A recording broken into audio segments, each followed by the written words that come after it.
Summer. But he wants to never the assumptions. He's the guy it's like, Now it's like a hot thing. At some point, there at the meeting. This is great, yeah. This is great here.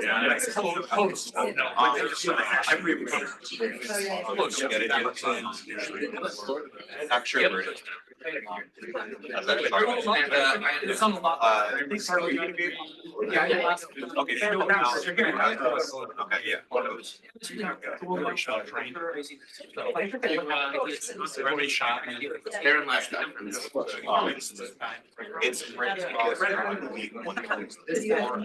yeah, the whole way to realize a lot of Trying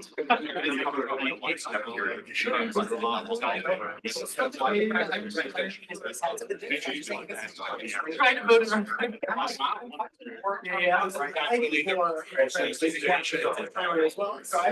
It's not good day to day. So interesting. I'm not sure what's gonna happen. Yes, I see. No, you're not. Very Do the intro and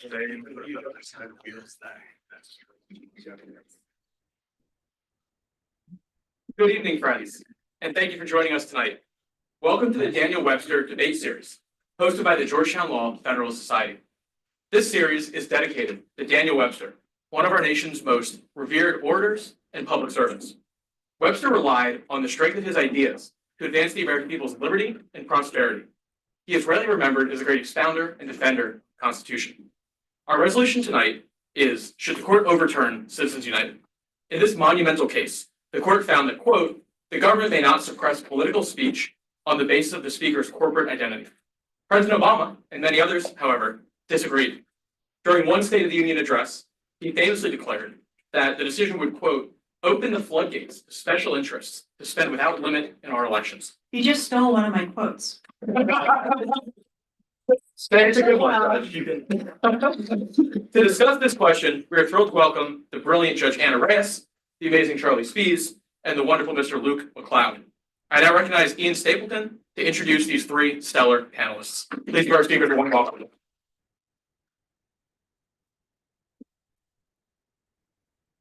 Fortunately, with the introductions, I have no risk of stealing any quotes. The Honorable Ana C. Reyes serves as a judge on the United States District Court for the District of Columbia. Judge Reyes was previously a litigation attorney at Williams and Connolly, where she spent her legal career from 2001 to 2023. While there, she served as the co-chair of the firm's International Disputes Practice Group and on its executive committee. Among her many awards, Judge Reyes was named as the Women's Bar Association of DC's Woman Lawyer of the Year. Judge Reyes has also co-taught advocacy and international arbitration as a clinical visiting co-lecturer at Yale Law School and co-taught trial practice experts at Georgetown University Law School. She received her JD magna cum laude from Harvard Law School, her MIPP with honors from the School of Advanced International Studies at Johns Hopkins University, and her BA summa cum laude from Transylvania University. Following law school, Judge Reyes served as a law clerk to Judge Amalia L. Kearse on the Second Circuit. Having been taught at both Yale and Georgetown, I can definitively say that Georgetown is much better.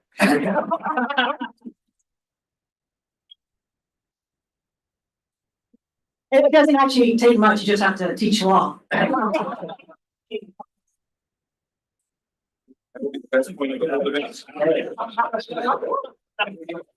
Luke McLeod is a partner at Williams and Connolly, where his practice focuses on complex civil matters with an emphasis on patent litigation. He has argued twice in the United States Supreme Court and in multiple federal courts of appeals, and has filed dozens of briefs in high-stakes cases throughout the federal system. In 2023, before returning to the firm earlier this year, Mr. McLeod joined the U.S. Department of Justice as assistant to the Solicitor General, where he was honored with the Attorney General's Distinguished Service Award. Mr. McLeod earned a BS in Aerospace Engineering from the Georgetown Institute of Technology and a JD from Harvard Law School, where he was vice president and treasurer of the Harvard Law Review and a finalist in the Ames Moot Court competition. Mr. McLeod served as a law clerk to Justice Sonia Sotomayor on the Supreme Court of the United States, as well as then Judge Brett Kavanaugh of the D.C. Circuit and Judge Paul Niemeyer of the Florida Circuit.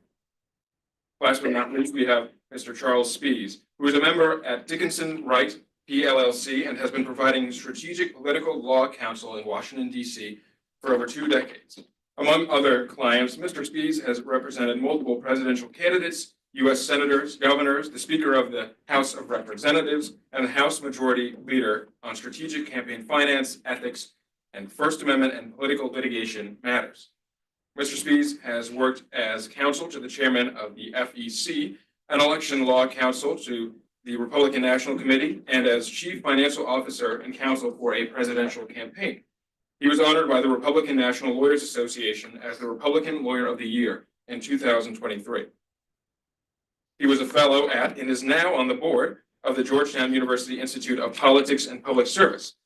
Mr. Spies received his BA from the University of Michigan and his JD from a place we now know is better than Yale Law School, the Georgetown University Law Center. So without further ado, I turn it over to Judge Reyes to introduce this fascinating subject. All right, thank you. So, the 1896 presidential campaign is famous for the amount of money that William McKinley raised in fundraising. Figures put the amount as high as $16.5 million, which in today's dollars would be about $619 million. His chief fundraiser was Mark Hanna, a wealthy businessman who many accused of buying the election for McKinley. Mr. Hanna is famous for having said, quote, "There are 2 important things in politics. The first is money, and I can't remember what the second one is." Which led us, more than a century later, to Citizens United, the Supreme Court case that needs no introduction, and the decision that everyone loves to hate. Everyone that is, say, perhaps Mr. Spies over here. I will just say that I'm very glad today to not be in your shoes. Much can and has been said to disparage the idea that, quote, corporations are people. But Mr. McLeod has no easy task either. The decision has fierce defenders, including those who urge that the opinion is not about whether corporations are people, but whether the government can abridge the right to free speech. End stop. Another outlet has framed the debate as follows, quote, "Those who support the decision argue it upholds free speech, allowing diverse voices in the political arena, and broadens the range of discourse by enabling groups to freely express their views and support their candidates or policies. Those against the decision argue that it allows a disproportionate influence in corporations and special interest groups and leaves the voices of ordinary citizens overshadowed by the financial resources of a few, eroding the principles of equality and fair representation," end quote. Now, as I was preparing what to say today, I canvassed the interwebs to see what people had to say about it, and having done so, I realized that many others had explained Citizens United far better than I could. So I'm going to read to you some quotes, one less quote than I anticipated, to give you a flavor of the nature of the debate. I have no idea if the quotes or attributions are accurate. Again, I pulled these down from the internet, so who knows? But regardless, they do give some insight into the issues and passions the case has engendered. Quote, "Political speech does not lose First Amendment protection simply because its source is a corporation." Justice Kennedy, writing for the 5-4 majority in Citizens United. Quote, "The First Amendment protects more than just the individual on a soapbox and the lonely pamphleteer." Chief Justice Roberts, concurrence in Citizens United. Quote, "Corporations have no consciences, no beliefs, no feelings, no thoughts, no desires. They are not themselves members of we the people, by whom and for whom our Constitution was established." Justice Stevens, dissenting in Citizens United. Quote, "The first case I sat on was Citizens United. Talk about being thrown in. Needless to say, if I was scared before, I was terrified then." Justice Sotomayor. Quote, "If there is one decision I would overrule, it would be Citizens United. I think the notion that we have all the democracy that money can buy strays so far from what our democracy is supposed to be." Justice Ginsburg. "All Citizens United did was to level the playing field for corporate speech. We now have, I think, the most free and open system we've ever had in modern times." Senator McConell. "I think that is the fight that we have to wage if we're going to save the middle class. And I do have doubts about whether Hillary Clinton or any Republican candidate out there is prepared to take on the big money interests who control so much of our economy and as a result of Citizens United, our political process as well. Senator Graham. 5 years ago today, the Supreme Court issued what I think is one of the most disastrous decisions in its history, Citizens United, which led to the rise of super PACs and unlimited, supposedly independent spending. Senator Sanders in introducing constitutional amendment to overturn Citizens United. Quote, "It's time to get these corporations, the woke corporations, out of politics. Why should those corporations and their money count more than your vote? Why should they be able to control this country rather than we the people? Why should they be the ones who set the agenda while those who try to debase our culture, and serve their God, that is money?" Senator Hawley, who has introduced legislation to undo Citizens United. We understand that the amount of money now being spent on political campaigns has created a growing skepticism in the integrity of our election system that raises serious concerns. We firmly believe, however, that the response to those concerns must be consistent with our constitutional commitment to freedom of speech and association. For that reason, the ACLU does not support campaign finance regulation premised on the notion that the answer to money in politics is to ban political speech. The ACLU press release rejecting calls for a constitutional amendment to overturn Citizens United. Thomas Jefferson would have said, "The more speech, the better." I think the framers thought that the more speech, the better. Now you're entitled to know where the speech is coming from, information as to who contributed what. That's something else. Justice Scalia responding to a request to defend Citizens United. And finally, last but not least, Citizens United said that transparency would be the disinfectant, but C4s are warm, wet, moist incubators. There is no disinfectant. Stephen Colbert. What strikes me the most about the canvassing and the opinions that supporters and detractors have is that they come from all ideological lines. It is not often that Senator McConell and the ACLU are on one side of an issue, while Senators Hawley, Graham, and Sanders are on the other. So having framed the various issues, I will now stop talking, remain neutral, and turn it over to Mr. Speeds.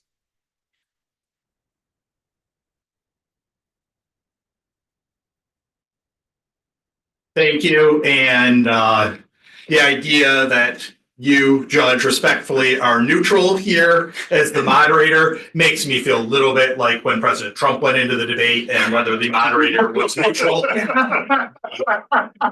Yes, I'm often asked by the FedSoc to come moderate their debates. I'm one of them.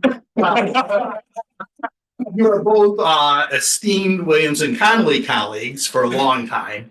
And Kentuckians. And Kentuckians. Yes. Okay. But that brings me back actually to when I was doing my law school on campus, choosing law schools back in probably 1994, 1995. The guest speaker was the senior partner now at Williams and Connolly, Brendan Sullivan. And he was one of the most impressive speakers I've seen. Listening to him talk about his career representing political figures and how Georgetown law helped him with that. And that's a huge reason why I came to Georgetown. So Williams and Connolly has a great legacy and is one of the reasons I have my career. So I'm very appreciative of it. And I actually was able to return that favor in 2004 when I was counsel for the Republican National Committee and DOJ was engaging in some lawfare against the Bush administration. I was told to find the best white collar lawyer I could, and cost was no object. So I called Brendan Sullivan and pulled in Williams and Connolly. Many millions of dollars later, they successfully defended the client and did a fantastic job. So I have tremendous respect for the firm and for what you guys do. I will start this by talking about. Even though I'm no longer at the firm, I will say, we remain open to new clients. So I'll just help Luke out here. Starting with, if people have seen, this is the movie in the theaters right now, The Apprentice, about Donald Trump. I assume you guys people have seen this. It's in the theaters now. It's been very controversial, but it's an attack film that some people who don't like Donald Trump put together to try to influence the election and harm him by framing his upbringing as a businessman and malign him. This is legally in the theaters right now. I ask you, what is the difference between this And this movie is Hillary the movie, which Citizens United, a political advocacy organization, produced in 2008 to try to malign Hillary Clinton and influence the 2008 election. If Citizens United, the decision we have from the US Supreme Court, had not ruled that it was okay for a corporation to pay for this, the results would have been that you couldn't have a movie today talking about Donald Trump. I think most of us, when it's framed that way, that this is about being able to present information about public figures and use corporate money to do so, it becomes an easier question of whether this makes sense to allow corporations to have political speech.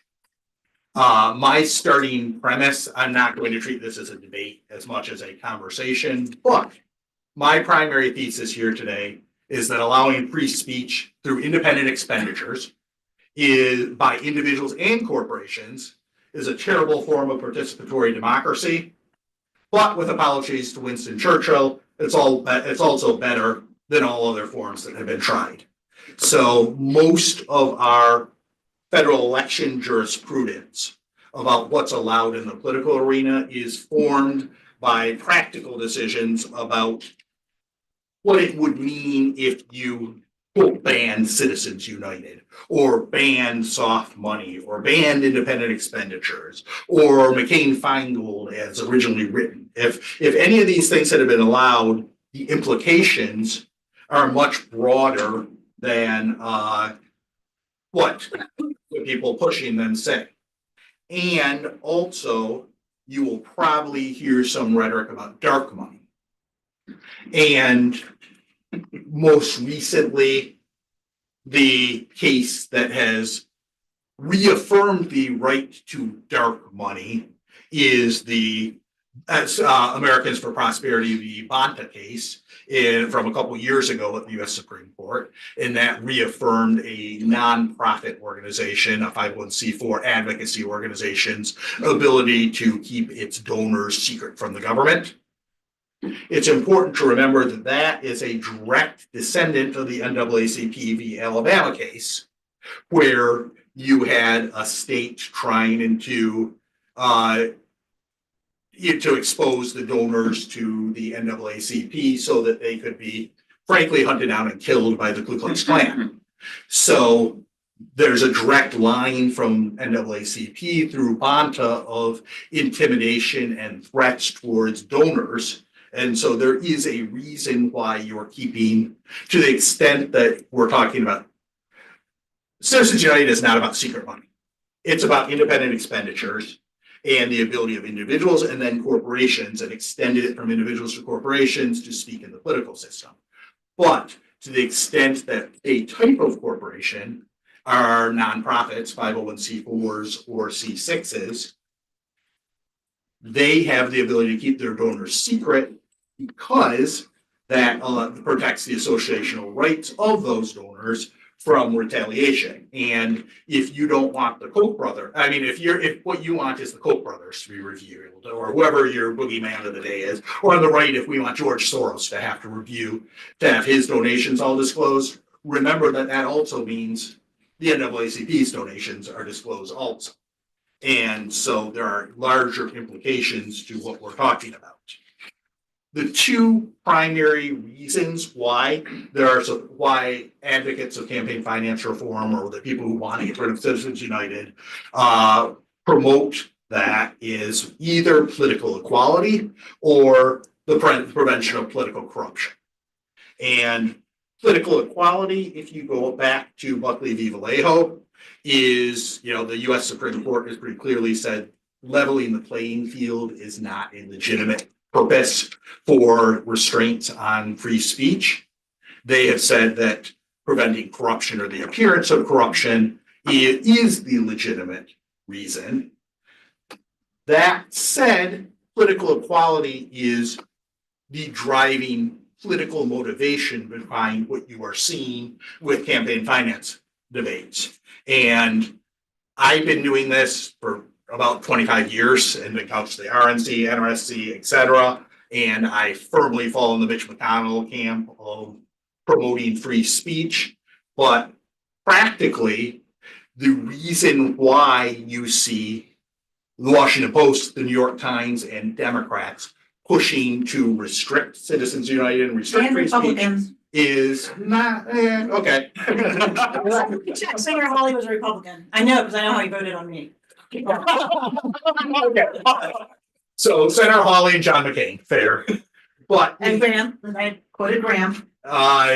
90 fair, but 95% of Republicans He's smarter because he did vote for me. will accept that, are in favor of these of free speech because it is these super PACs are the way that Republicans fight back. In our current campaign finance system, a couple of quick facts. One is Democrats outspend Republicans every election cycle. This is a fact. So I know there's a thought that Republicans have more money, but every single presidential election, there's more money on the left. And there's more money in the campaign. Super PACs are how we level the playing field. One of the main reasons that there's more money on the left is labor unions. For example, in 2022, labor unions spent over $700 million on political activity.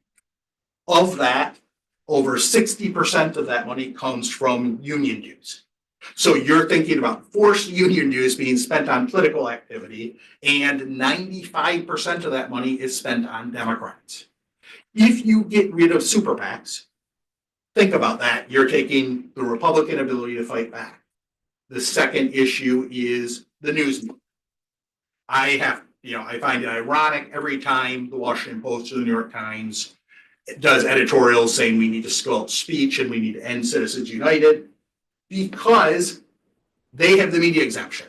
They're corporate owned, they're corporate speech, but they have a special exemption and they want to take voices off the playing field so that they can just dominate the debates. And the implication for conservatives about having labor unions and the mainstream media dominate the debate is obviously not going to be helpful to our speech priorities. So I'm happy to practically talk about what the implications of this would be, and my experience over the last 25 years in the political arena of why having this free speech is important.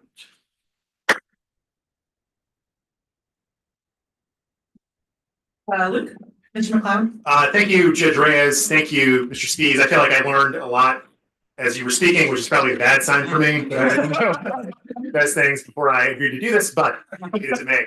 I also want to thank the Federalist Society for having me here. I am not a FedSoc member, but I am well aware of the important role that FedSoc plays in the lives of lawyers and law students across the country. I am also aware of the principles behind the Federalist Society. Your society was founded to advance three key goals and three key beliefs. The first is that the state exists to preserve freedom. The second is that the separation of governmental powers is central to our Constitution. And the third is that it is emphatically the province and duty of the judiciary to say what the law is, not what it should be. I can see many people mouthing that along with me as they say it. And so since I know my audience tonight, I thought I would make a case that Citizens United is an egregious failure on all three of those key conservative metrics. Let's start with Citizens United's effect on freedom. It's a core conservative value that political power should be exercised by individuals representing the interests of the people, we the people. Citizens United fatally undermines that value by allowing vast sums of money from corporations, unions, and oligarchs to influence elections, drowning out the voices of ordinary citizens. In Federalist number 10, James Madison warned of the danger of factions, predicting that if left unchecked, they could work against the public good by imposing their narrow interests on the majority. Citizens United distorts the representative system in exactly the way Madison feared, by letting special interests dominate our politics.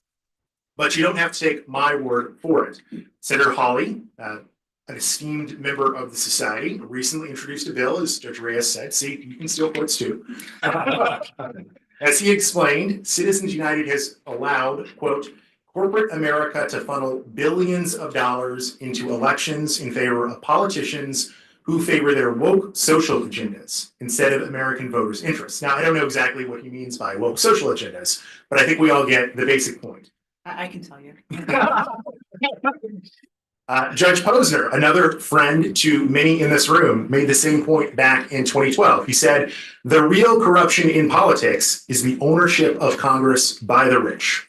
Citizens United has contributed to all of that and more. Conservatives are also supposed to value accountability, but when politicians rely on the financial backing of large donors, it shifts accountability away from voters and toward donors. Only by overruling Citizens United and turning off the spigot of endless dollars can we restore a proper balance to our political system. As to the separation of powers, a conservative should want healthy competition between the three branches of the federal government. But thanks to Citizens United, Congress isn't a branch of government anymore, it's a twig. Congress as an institution barely exists, and political parties have less control than ever over the members on the Hill. Instead, the halls of Congress are dominated by talking heads who care more about media hits than about sound policy, liberal or conservative. Why do the MTGs and AOCs of the world get so much attention? It's because there is always unlimited special interest money available to prop them up, regardless of whether they have delivered for their constituents. The separation of powers problem isn't limited to the federal government. Conservatives have consistently argued that there should be a separation of powers between the federal government and state and local governments. A conservative should want decision-making authority to remain as close to the local community as possible, so that those communities can craft solutions tailored to their specific needs. But Citizens United centralizes political influence in the hands of a few outside interests. A school board election in Nebraska should reflect the will of that community and not the will of coastal elites thousands of miles away. Finally, Citizens United is a classic example of judicial overreach. I grant you that the Supreme Court gets the final word when it comes to interpreting the Constitution and the First Amendment. But as the saying goes, they are not final because they are infallible, and Citizens United proves that the court is very fallible indeed. Back in McConnell versus FEC, the court took a broad view. It said, quote, Congress's legitimate interest extends beyond preventing civil cash for vote corruption to curbing undue influence on an officeholder's judgment and the appearance of such influence. I think almost all of us in this room would agree with that statement. Yet in Citizens United, Justice Kennedy and 4 other members of the court decided they knew better. They held that ingratiation and access are not corruption, and that the appearance of influence or access will not cause the electorate to lose faith in this democracy. How did the majority arrive at that conclusion? Did they support it with evidence or by citation to some long history and tradition against government regulation of corporate speech? No, they made it up. Virtually no one thinks that the court understood the reality of how money and politics works in this country or understood the effect that their decision would have. To quote Professor Michael McConnell, another esteemed member of this group, the majority's sunny dismissal of the corrupting influence of independent expenditures was wholly unpersuasive. It's not surprising that the court got it wrong. Of the 5 justices in the majority, not one was a former elected officeholder, not one had held or run for political office, and not one had raised money to large scale for a political campaign. The result of that lack of experience and frankly lack of humility was a badly flawed decision that substituted the court's own judgment for Congress's. And I submit to this body that that is exactly the kind of judicial policymaking this society was founded to oppose. Thank you.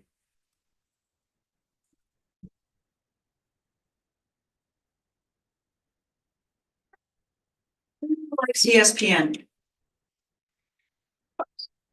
All right, ESPN has a segment called Overreaction, and the segment is as follows. Someone, like me, throws out some statement, so-and-so is an overvalued football player, so-and-so is the worst coach ever, and then you have panelists who say that's an overreaction or not an overreaction, and they explain why. So we're gonna play Overreaction. All right, first. Citizens United is the worst Supreme Court opinion since Dred Scott. Overreaction. Overreaction. I thought we would get agreement on that. By the way, these are things I have also pulled from the interwebs. Citizens United allows a wealthy elite few to overpower other voices to an unprecedented degree at all levels of government. Completely accurate. For why? I mean, you have to. Maybe I set this up wrong. You don't just say overreaction or not, you also have to say a little bit about why. Otherwise, we're gonna be done here very quickly. So I think it is true that by loosening the restrictions on independent expenditures, Citizens United had a very profound effect on the way that wealthy people, wealthy corporations, wealthy nonprofits, and unions fund our elections. And you can see that just by looking at the statistics. In 2008, the year before the federal presidential election before Citizens United, there was about $7.1 billion spent on federal elections. That had increased in 2016 to an amount of about $16.5 billion. So there's been a huge increase. A lot of that increase is actually not even coming from corporations. It's coming from extremely wealthy donors, rich families, rich family foundations. And those organizations have been able to really dictate the agenda through the candidates they choose to fund in primaries, through the issues that they choose to do targeted advertising on. Sometimes they even influence candidates by just threatening them, by simply saying, if you don't vote yes on this, I will launch a super PAC that's going to oppose you for re-election. So I think it's undeniable there has been a profound impact from Citizens United. I partially agree with the statement that I think it has allowed wealthy individuals, and corporations to have an influence. However, I notice that Luke keeps lumping unions, individuals, and corporations in together. Labor unions already, that 700 million I was talking about, they're protected by different parts of the law. So they're already spending that money without Citizens United. What this does is it allows the playing field to be balanced a bit by having individuals who, by the way, Citizens United didn't impact individuals. Individuals were already, because of previous Supreme Court decisions, allowed to make independent expenditures. The only thing Citizens United did was, and then Speech Now, which extended that into PACs, was allow corporations to also help fund independent expenditures. And as of the last election cycle, for super PACs, less than 10% of the money they had came from corporations.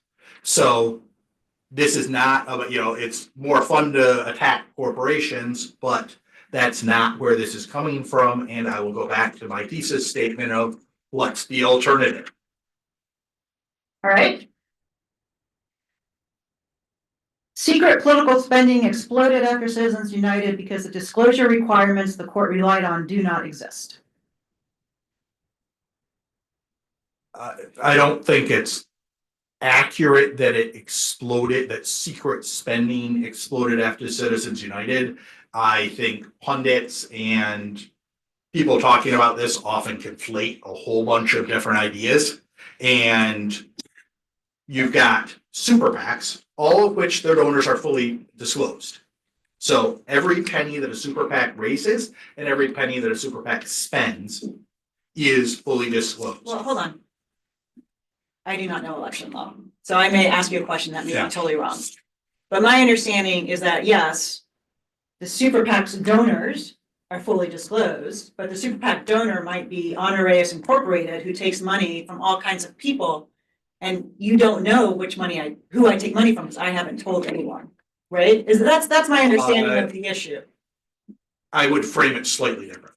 Okay. So there has been a little bit of an issue of LLCs, but that's been cleaned up with the FEC saying you have to go to the ultimate donor to an LLC. I think the critics would say it's 501c4 organizations. If I'm setting up if I want to do the Reyes for President organization, and so I would probably set up a super PAC, and I'd also set up a 501c4. So, and the 501c4 does not disclose its donors, and some or part of the C4 money could go to a super PAC. So because you're a smart individual, and if I was running for president, I would hire you or, Joe Burgeon. If you could afford me, it's a I would hire you, and given my new salary, I still can't afford you either. Yeah. But I would hire someone who would say, we're not just gonna have super PACs, we're gonna have 501c4s, Correct. right? I'm not just gonna be out there with only a super PAC, so everyone knows where I'm getting money from. Correct. All right, Yes, so it's fair to say that there is a way for some of the money and some donors not to be disclosed. But then that goes to my point of if you're going to start going at that, not super PACs, but 501c4s, you're also going at the NAACP. Like, there's no way to draw a line between, but why is that a bad thing? I mean, you said, obviously it's a bad thing if we're gonna disclose people so people can go out and, murder them, no doubt. But I don't have to donate to the NAACP if I don't want people to know that that's where my money is going. well, it's a way to collectively have speech. And I mean, I guess if we want to go 50 years, 60, 70 years of associational rights and say that you shouldn't be able to have NARAL, Pro-Choice America, or any sort of these. You can have them, it's just if you're gonna donate to them, you would know, when I donate money to a political campaign, when I used to donate. It's not disclosed. Let me rephrase. To donate to a political campaign directly, that would go up on a government website, and I can search that website for Luke's name, I can search for anyone's name and find out every contribution they've made, right? Correct. Why is that not something that we would want across the board for 501c4s and for super PACs? I mean, the argument is that we're in a highly polarized society and there's retribution against people. So there's both retribution, plus there's also threats. And if you look at the Bonta decision, that actually in the district court decision in California, if you go back to the original part of it, there were two things. The first is that there were actual threats made to the donors, and also that the money disclosed to the government, I'm sorry, that the names disclosed to the government were not kept confidential.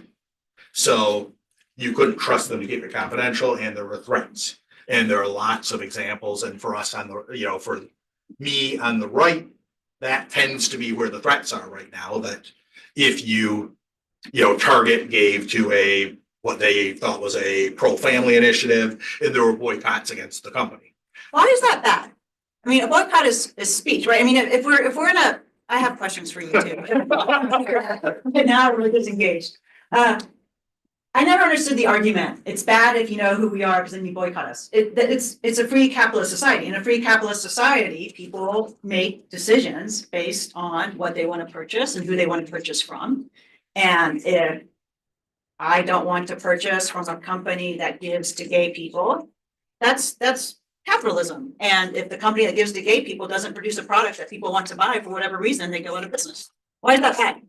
Why is it bad? Philosophically, I think I probably agree with that. And I would fall into the Scalia comments about, more free speech and more sunlight is what we're looking for.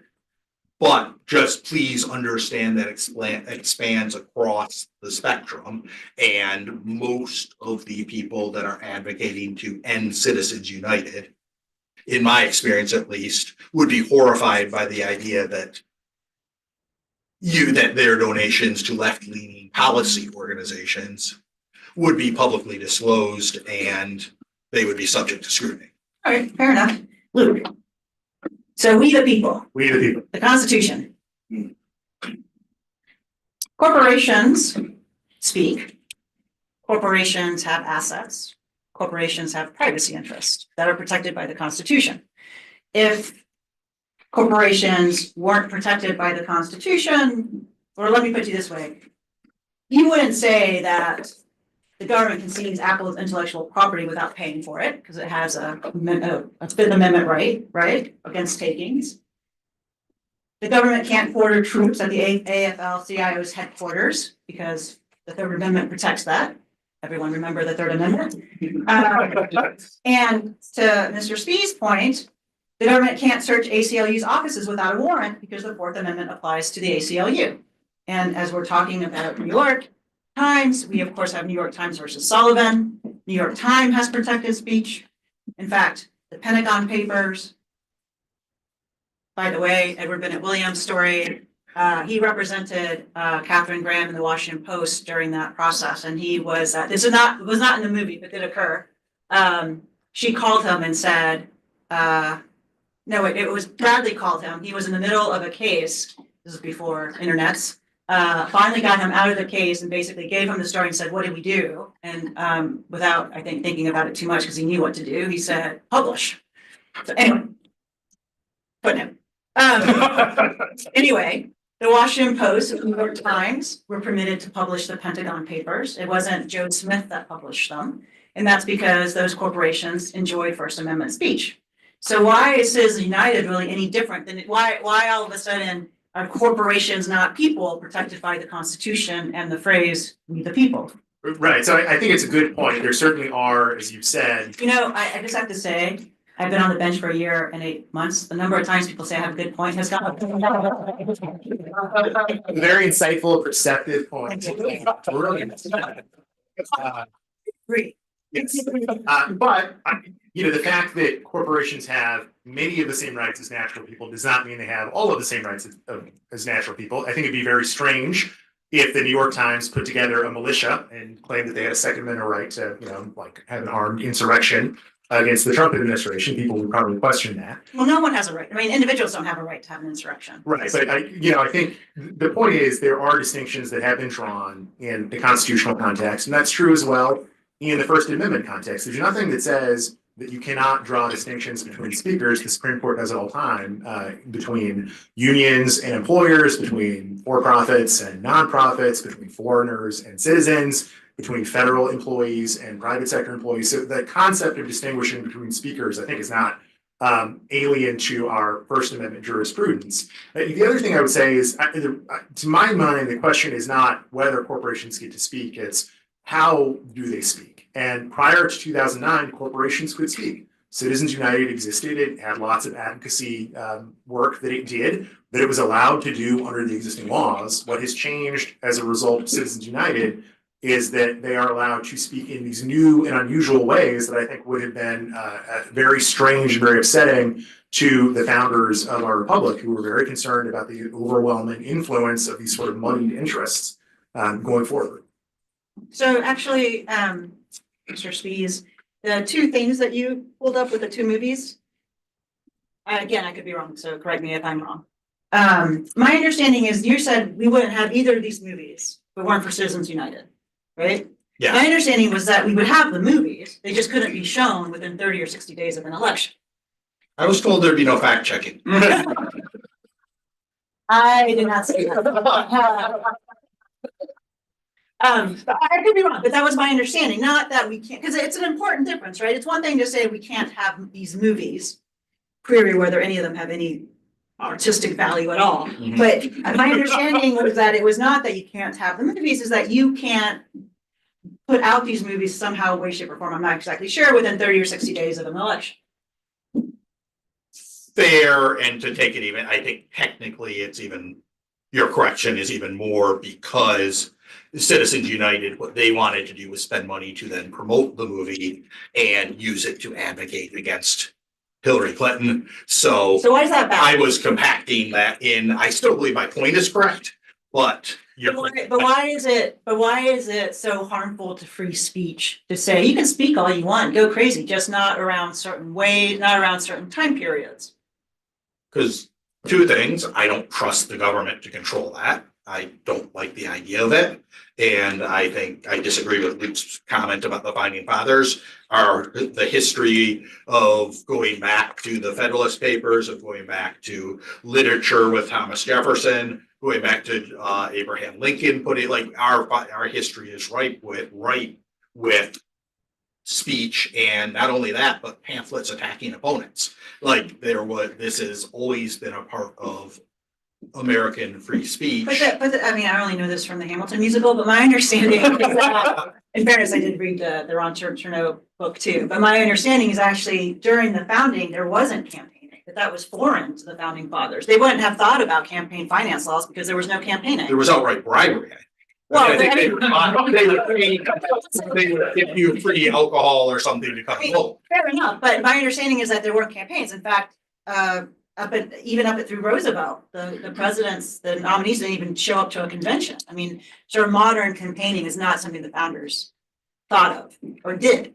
I believe, my understanding was that like. You guys know there better. were pamphlets and. I mean, you that they can didn't issue a have- pamphlet, of course, but the Well, that's- pamphlets were Thomas Jefferson sucks or That's all an these issue, issues. or that's. They would write articles. Alexander Hamilton, I know from the musical, penned under a different name, would write articles and those would go in pamphlets. They would be like long articles. They wouldn't be just campaign posters. So I'll actually defend Mr. Spies a little bit here. I think he is right that there is a robust tradition of pamphleting and the free press being used for elections. And Professor McConnell, who I quoted earlier, has done a really great article that kind of reconceptualizes Citizens United as a free press case. I think there's a very viable case to be made that Hillary the movie should have been allowed to be published under the free press right in the First Amendment. The problem with Citizens United is that it went much broader than that. They strained for this sort of overbroad interpretation. They overruled all these other precedents, and they issued a decision that was totally unnecessary to resolve the dispute that was actually before them. I think that's the issue that I struggle with. So if we got to start over, that might be true, but we can't detach Citizens United from the going back to Buckley, the decades of precedent before it. And you quoted from the McConnell court and said that it was the Mitch McConnell Supreme Court case, which was the case that dealt with McCain-Feingold. And I actually, when I was at the RNC, we were involved in that case, and we argued that McCain-Feingold was going to be disastrous because it would decrease the power of political parties. Because one of the things they did is really restricted what they called soft money, or money that used to go to political parties. And we said that parties were moderating forces, and that if you banned that, the money would go to outside groups who were they weren't iterated, they weren't going to be around, they were more factionalized, and it would cause polarization and be a huge problem. Arguing that's exactly what happened by the court allowing restrictions on money going to political parties. That's the McConnell case, and then after that, about 6-7 years later, you had the Colorado Republicans case, which said that individuals could do independent expenditures. And if an individual could spend unlimited money doing doing independent expenditures, then you get to, I was Mitt Romney's counsel for his presidential campaign. That's why I will say corporations are people too, my friend. And that gets you. How did that work out for you? Yeah. Liberals love it now. Well, So I guess hearing Mr. Spies, it makes me think maybe we should adjust the resolution to say, let's just rip it all out, start all over again.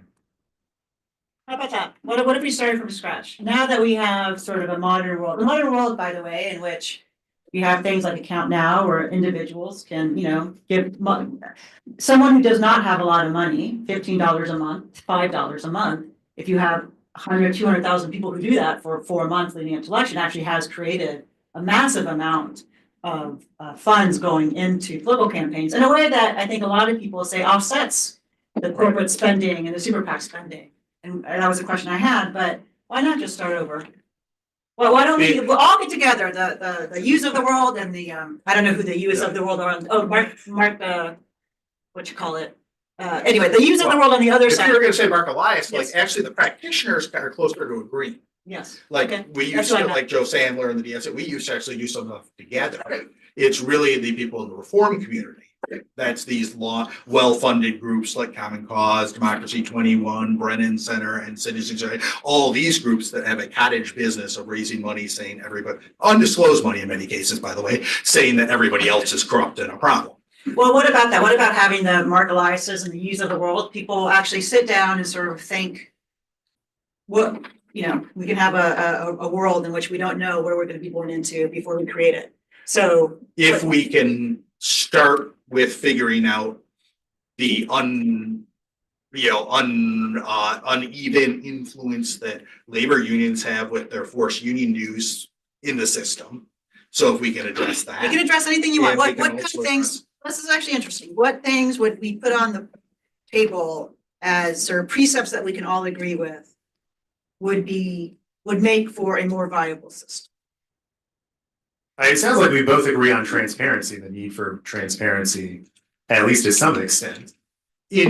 Yes, other than my practical experience is that nonprofit organizations, people are intimidated for donating to them, and it tends to be on the right that happens. Yeah, I guess my And- response to that is let's do a better job enforcing our laws against harassment and, kick out the California Attorney General if he's harassing people for donating to a pro-gay marriage or anti-gay marriage organization. But what about this as a precept?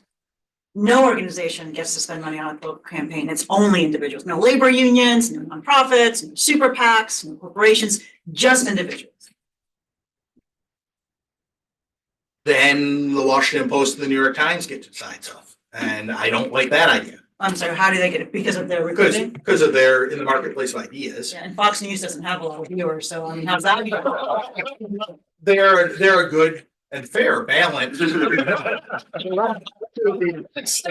I mean, that's funny, haha, but it's actually true, right? I mean, look, if you think that the New York Times and the Washington Post are way liberal, and you think that the Fox News, okay. And you think that the Fox News is way conservative, that's good. That's what a free press should do for a society.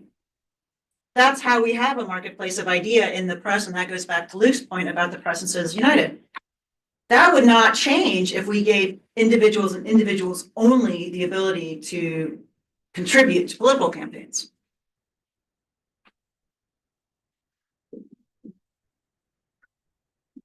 You're partway there. I mean, I don't have. What else would you do? Like, what else would your sort of precept of a new world look like? I think, starting with transparency, I think states like Virginia, Mhm. where they do allow corporate, but they have pretty much instant disclosure. Mhm. So they don't have limits. So when Liberty University or Jerry Falwell gave to a candidate, that was instantly disclosed, and half the people probably voted against the person once they learned that, and some other people didn't care, and the money also helped towards speech. So that would be my starting point, is a system where everything is disclosed right away and as transparent as possible, but you get rid of limits. And Luke, what about you agree with that? I agree with And that. when you say get rid of limits, what do you mean limits on the On the amount of. Okay, and probably a few years ago, a lot of people would have said, then all the wealthy people will buy elections, but now that we have the interweb and things like that now and the ability, that sort of concern is offset. Do you agree or disagree with that, Luke? I disagree with that. I think we still see the influence of wealthy people far outstripping the influence of small dollar donors. That's not to say that small dollar donors are important. As you noted, there's been a big increase in the number of those kinds of donations. I saw an article, I think it was in the New York Times, so take it with a grain of salt. It said that seniors with dementia are now a major contributing force in federal elections because they sign up and just forget to undonate.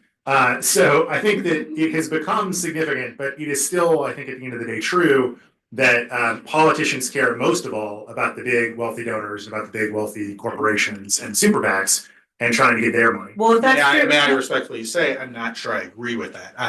Bernie Sanders, Elizabeth Warren, and Donald Trump all had a populist message that inspired small dollar donors, and they raised records And amounts of AOC. money. And AOC certainly, Yeah, there certainly are exceptions, but you look at somebody like JD Vance, who wins a Senate election in Ohio thanks to huge amounts of money from basically 3 people in San Francisco.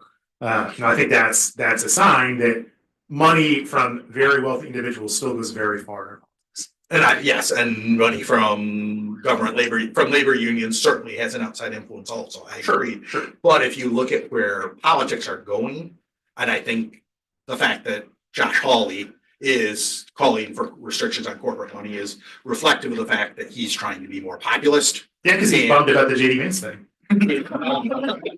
Yeah, and so that's where our politics is moving towards a more populist message, I think. Maybe it's a short-term thing, but. Yeah, and noted populist Elon Musk, richest man in the world, is now trying to sort of rebrand and I think make his vast wealth serve this purportedly populist cause. So I don't know that just saying that populism is going to be the label means that wealthy people still won't have the Well, influence. doesn't that cut against your argument about Citizens United? Because I mean, and that one argument is Citizens United didn't really change much, right? Well, really wealthy people paid for elections before Citizens United, and really wealthy people pay for elections today. I mean, at the end of the day, what has really changed? So the volume of money has certainly changed. There has definitely been, and I think Charlie would agree with this, an increase in the amount of money that is going into our federal political system and the state and local system as well. We can probably quibble about how much of that is attributable to Citizens United, but I think at least some amount of it is.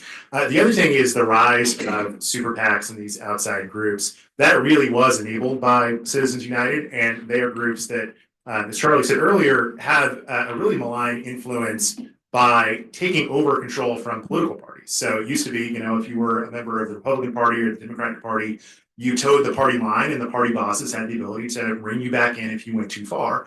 But now you look at somebody like AOC or like Marjorie Taylor Greene, who is able to do essentially whatever they want because there's always that super PAC money there to support them. But why is that a bad thing?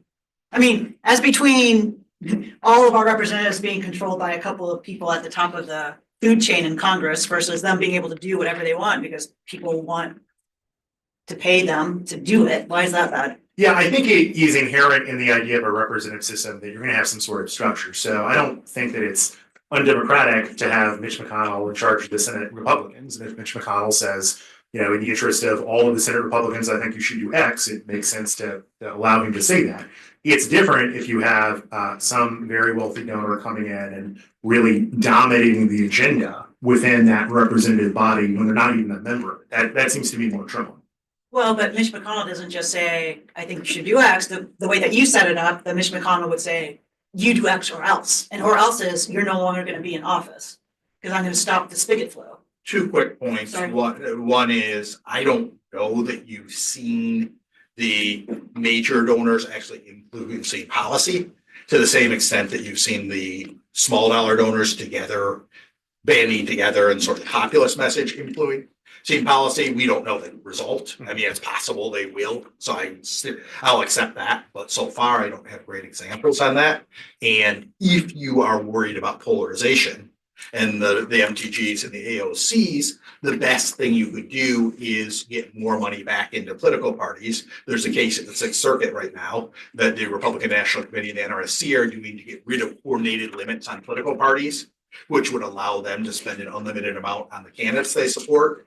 And their argument is that there's not a risk of, if you go back to Buckley v. Vallejo, which said the only reason you can have restrictions is the risk of corruption or the appearance of corruption. Their argument is that political parties aren't corrupting their candidates, and there's not evidence of that. So if that were to make its way through the courts, I think people will scream about more money in politics, probably, but we might end up in a better place with polarization.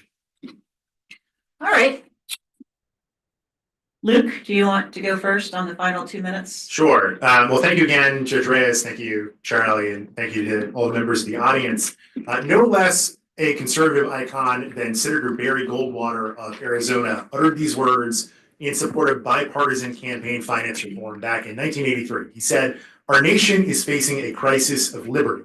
If we do not control campaign expenditures, we must prove that elective office is not for sale. We must convince the public that elected officials are what James Madison intended us to be, agents of the sovereign people, not the hired hands of rich givers." Citizens United has brought about the very crisis that Senator Goldwater warned against. It has created a political environment in which the voices of ordinary Americans are drowned out by the megaphones of corporations and special interests. There has never been more money in American politics, but our political system has never been more impoverished. Overruling Citizens United is not only consistent with, but necessary to uphold conservative principles of Republican self-government, federalism, and a limited judiciary. By restoring limits on corporate and union spending, I had unions in there, Charlie, we can ensure that the political system reflects the voices and interests of ordinary citizens rather than the interests and preferences of wealthy elites. Conservatives who are committed to preserving liberty and freedom should support the resolution tonight and overturn this profoundly damaging decision. Mr. Spies, to prove my neutrality, I will give you the last word. So if conservatives want to have a voice in the political system, practically, they need the ability to make independent expenditures and to be able to band together. That is why you will find the vast majority of conservatives supporting the Supreme Court's decision. It's the market.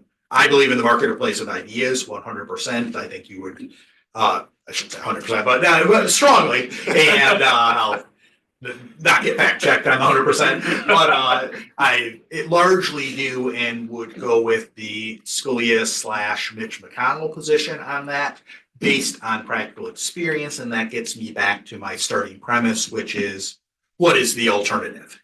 And I appreciate Judge Reyes, the exercise of saying if we could start over, what would it be?